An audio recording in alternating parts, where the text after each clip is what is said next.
Hello, everyone. Welcome to Ideas and Insights, a show devoted to exploring novel perspectives on contemporary issues. I am Badrinath Rao, your host. Love it or loathe it, we live in an epoch profoundly shaped by AI, machine learning, ChatGPT, and other novel technologies. Bedazzled by their bountiful applications, we think they offer solutions to all our existential challenges. Though partly true, such assertions gloss over the hidden costs of AI, particularly for those who labor in its shadows. My guest today is Ms. Madhumita Margia, a science journalist and editor of AI at the Financial Times in London. An expert in artificial intelligence and its social implications, Ms. Margia is the author of Code Dependent, Living in the Shadow of AI, published this year by Picador Books. She traveled to countries such as India, Kenya, Bulgaria, Argentina, the Netherlands, and so on to report on the impact of AI on marginalized communities. Riveting and thought-provoking, Code-Dependent, Living in the Shadow of AI subverts received wisdom about AI and reminds us that though enormously beneficial, unmoored from empathy and human values, this technology could destroy our humanity and lead us into a grim and grotesque world. Its author, Ms. Madhumita Margia, joins me to discuss her ideas further. Welcome to Ideas and Insights, Ms. Margia. Thanks for joining us today. Thank you for having me. Ms. Margia, your book focuses on the less known aspects of AI, machine learning, ChatGPT, and other such novel technologies. You focus on the impact of these technologies on less privileged people in the developing world. However, you say in the beginning of your book that AI is nothing more than a complex statistical software. What do you mean by this, and what are the implications of the use of AI in different areas of life? Hi there. Yes, that's really key to understanding so much of the downstream effect of this technology, to really look inside the box, inside the machine, and have an understanding of how it works. And so when I call it a statistical technology, what that means is it's predicting probabilities. So this isn't a calculator or a knowledge machine that, what computer scientists call a deterministic technology that kind of looks up specific answers. Instead, it's been trained on huge amounts of data, and it's making predictions, statistical predictions of what the most likely answer might be, or the most likely decision or next word in a sentence.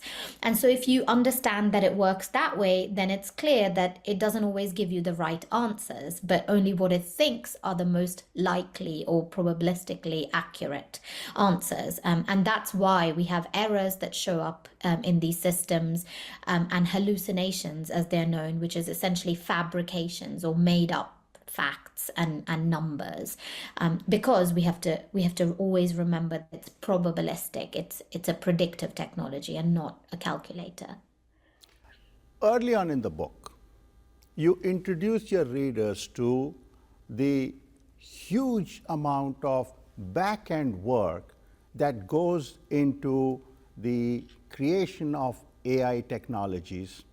And you also point out that this work is performed by low-paid workers in developing countries, and their work is shrouded in secrecy. In particular, you talk about two types of work which are tedious and traumatic: data labeling and content moderation. Tell us more about these types of work and what they do to the people who do it every single day. Yeah, so this is so important when we look at the supply chain or the pipeline of AI technologies, because when we hear about these in the press and we read about them, we only see one end of the supply chain, which is, the big tech companies producing the software right at the end and sort of what comes out of it. But really, in order to get to that place where we have systems like ChatGPT, these models have to be taught what they're looking at. If you have a Tesla that has a self-driving component, or if you've ridden in a Waymo car, these AI systems aren't self-learning systems like, say, a baby or the average human being. They have to be shown data in order to know what they're looking at. And for them to be trained, you need humans to do the labeling and the sort of manual teaching, to tell these systems what they're looking at or what they're reading or what they're hearing. And so I was really fascinated in peeling back the curtain on this army of low wage workers. Essentially, it's like the call centers of the AI age, where mostly employed in, as you said, low wage economies. I traveled to Nairobi and Bulgaria in particular, to speak with workers who came from the local slums, the informal settlements, for example, Kibera in Nairobi, which is the largest slum in Africa, and in Bulgaria, staffed mainly by refugees from the Middle East who had come over from Syria, Iraq, and elsewhere. And there are millions of workers around the world who are essentially looking at videos of cars driving down a street and drawing boxes to show what these cars are looking at, or looking at snippets of text from ChatGPT and labeling which ones are toxic or illegal or unacceptable, to teach these systems what's right and what isn't.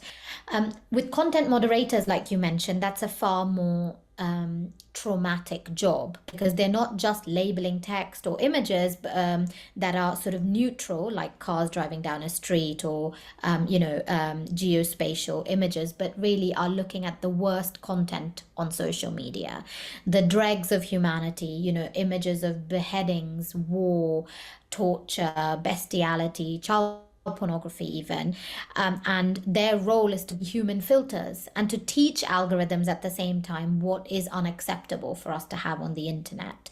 But as you can imagine, watching hours of this content, having to label, categorize it, is deeply traumatic for the people involved, who again are being paid minimum living wage in the countries they live in and have very little support in the aftermath of these roles. So I spoke to these workers to try and understand the impact on their lives, both positive and negative. And really the big question for me there is, how should these workers be fairly compensated? Are they really seeing the upsides of this digital revolution, like we are claiming that they do? And how should they be, what rights should they have, what agency should they have, being a part of this process and this industry? Let's now turn to another disturbing aspect of AI that you discuss in your book. I'm referring to the emergence of deepfakes, an AI technology that produces hyperreal images and videos of people that are fake, and this technology is used for creating pornographic videos of unsuspecting women and teenagers. And you have described in your book at length about how innocent women have been horrified to discover that their images are used in these videos and their lives have been upended. How big of a problem is this? And what do you think we can do to ensure that AI technology is not abused in this manner? Yeah. So, I jumped between lots of different applications of AI because it is used in such a diverse set of applications and in such different ways. And this is a great example of a really unexpected way in which AI is impacting human lives, through the generation of deep fakes, as we call them. People will be much more familiar with them now because we have these generative AI systems like ChatGPT and Gemini, and Midjourney, for example, where you can create images just by writing descriptions, create videos, even create create audio files and voices that are really similar to people that you know. So it's become much easier. The barrier has gone way down to create technologies like this, even from your phone or your laptop at home. So when I went about finding women who had been affected by this, I too, like you, wanted to quantify the problem. The last numbers we have is, that we know for a fact that a lot of the impact of this is on women. So when you look at deepfakes online, 98% of it is pornographic. So we talk about political deepfakes or other sorts of users, but primarily or overwhelmingly, it's pornographic.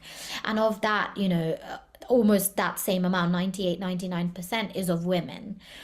So we know that this is very skewed in whom it affects, and it's a huge problem, but it's very hard to quantify now because it's so easy to produce. Anybody can do it in their homes today, and it's hard to even know what's out there unless you upload it.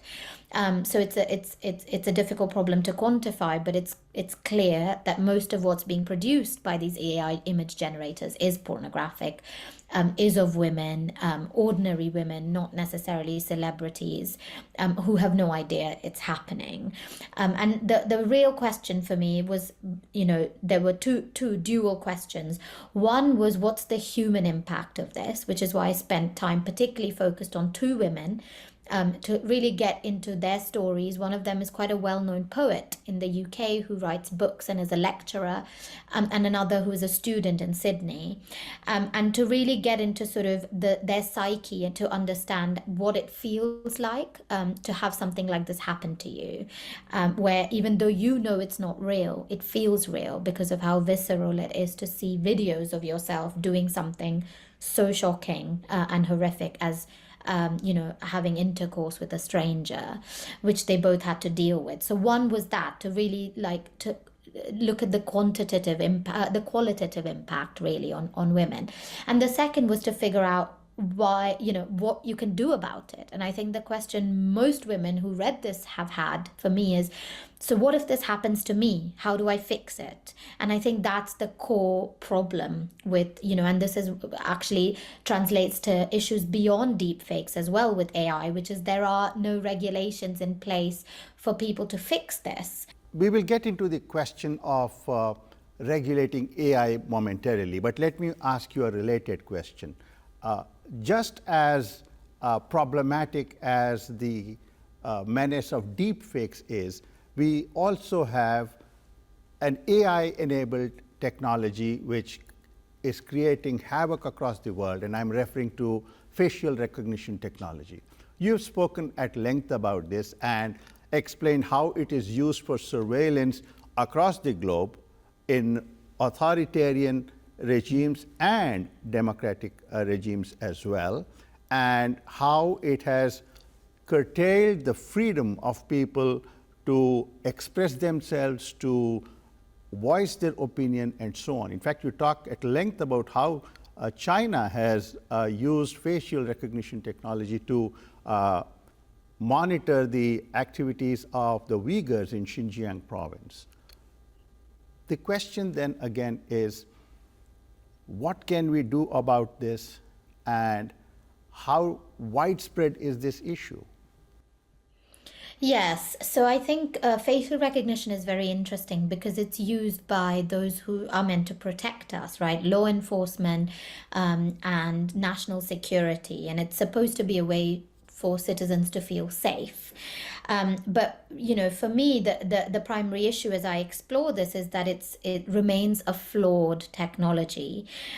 We know still that the technology makes errors when it's trying to identify women and people of color to a much higher degree compared to when it's identifying male and Caucasian faces. As I say, not only is it flawed, there's a basic sort of question of our privacy and ability to live our lives in public spaces that I think we haven't interrogated here, because a lot of the places I focus on, like the King's Cross neighborhood of London, for example, where they had facial recognition cameras in public spaces without the knowledge of pedestrians and passers-by.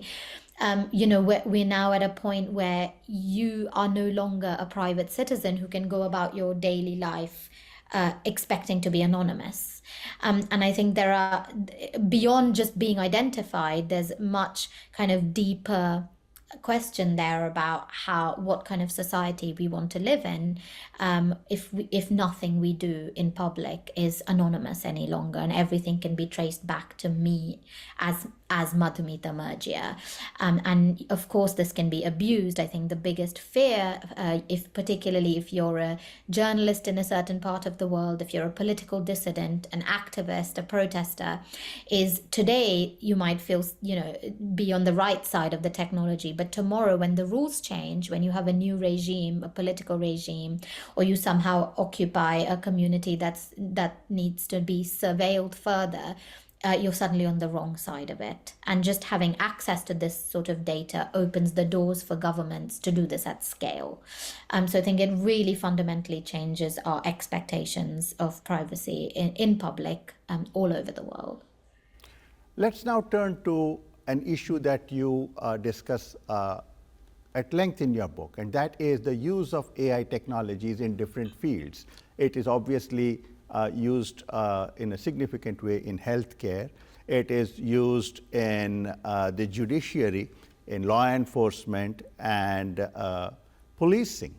And you have discussed how policing by algorithms, the use of predictive algorithms to go after communities, particularly marginalized immigrant communities, and keep an eye on them ostensibly for crime control. How this technology has degenerated into a tool of surveillance and literally harassment.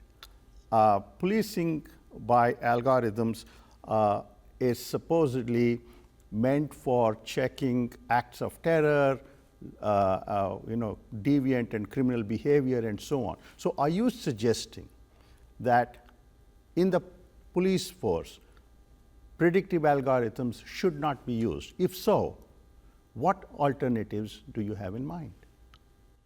Yeah, so you can see how so many of these stories connect to each other, right? Because we've talked about facial recognition and surveillance, which seems to be non-targeted and broad, but then it connects very quickly with these sorts of AI systems that try and predict who is going to commit a crime. And often that sort of knowledge comes from these data feeds from facial recognition. When you're watching areas, communities, and people, you start to kind of draw out patterns of who you think might be a miscreant.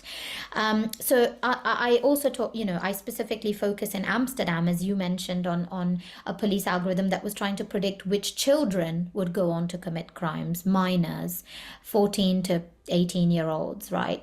And to prevent this from happening. And so I think, the question you asked is, should we have these systems?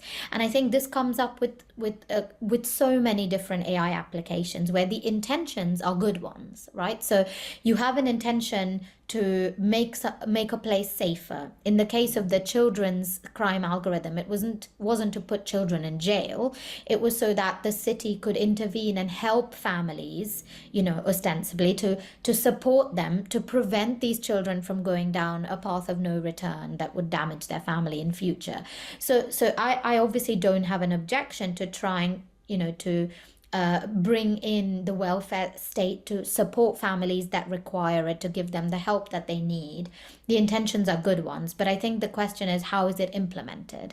That's where you see failures, right? And in the case of policing, if you're creating an algorithm with a skewed data set that's largely sort of singling out children who come from minority immigrant communities, then what that looked like in terms of impact was not that these people felt supported and helped, but that they felt targeted, they felt surveilled, they felt like they were being blamed for how they were parenting their children, and really largely excluded from the social fabric of the community, which is, the last thing that they were setting out to achieve, right? Where these often Moroccan and North African communities felt othered by police. They felt like it was something punitive rather than something that was supposed to be supportive. Well, aside from policing, you have throughout your book discussed at length the negative implications of the use of AI and related technologies. You have identified how it's a form of data colonialism, how it expropriates the labor of people in developing countries and leaves them traumatized, how it robs people of their agency. You call it a new form of plunder and the source of great inequality in the world and so on, all of which brings us to the most significant question, namely, since AI is here in our lives, and since it has clearly hurt a huge number of people and continues to do so, how do we regulate it? Now, you talk about the Rome Call, which is an initiative for the ethical development of AI, the Bletchley Declaration, and so on. And you also raise 10 important questions in the epilogue of your book, where you wonder whether our engagement with AI will be able to reckon with the issues that you think it raises, having studied it very deeply. The question, Ms. Margia, is what are the probabilities that we will be able to arrive at a global consensus for regulating AI? And what are your thoughts on ensuring that this comes about? Yeah, this is the billion or trillion dollar question, right? And it's one that we have all the experts in the world putting their heads together to figure it out. And I don't pretend to have all of the answers. But I think, firstly, the first thing to say is you're right. My book brings out a lot of the darkness that surrounds these technologies and the ways in which it fails. But I would say that rather than seeing it as a polemic against the technology or seeing me as a pessimist in terms of saying this should be banned or shouldn't exist, I really see this as a realistic, on the ground illustration of what's happening in the world to ordinary people. So to shift the focus from the sort of utopian pictures created by technologists inventing it, for us to really consider how it fails in practice. What are the issues that really, are embedded in the technology, and what does it feel to be on the wrong end of it? And I hope that, armed with sort of that realistic understanding of what's happening around the world and within our own communities, we feel more empowered to participate. Because otherwise, we're all living in a world where we either shut out of the technology because we don't understand it and it feels complicated and tech companies sort of hold the power there, or feel like there's nothing we can do. And that I want to change that by showing kind of how people can have a voice in this. So that was my goal. You ask about regulation, and I think, yes, I went to Rome and spent time with religious leaders who were meeting with technologists and governments, and also went to Bletchley Park, where the UK government convened people around this similar question. And it's very easy to say, these parties have no power. And it's true, it's the tech companies that are building things. They're the people with the money and the data and the know-how and who are rolling it out. So this is very much captured by industry, right?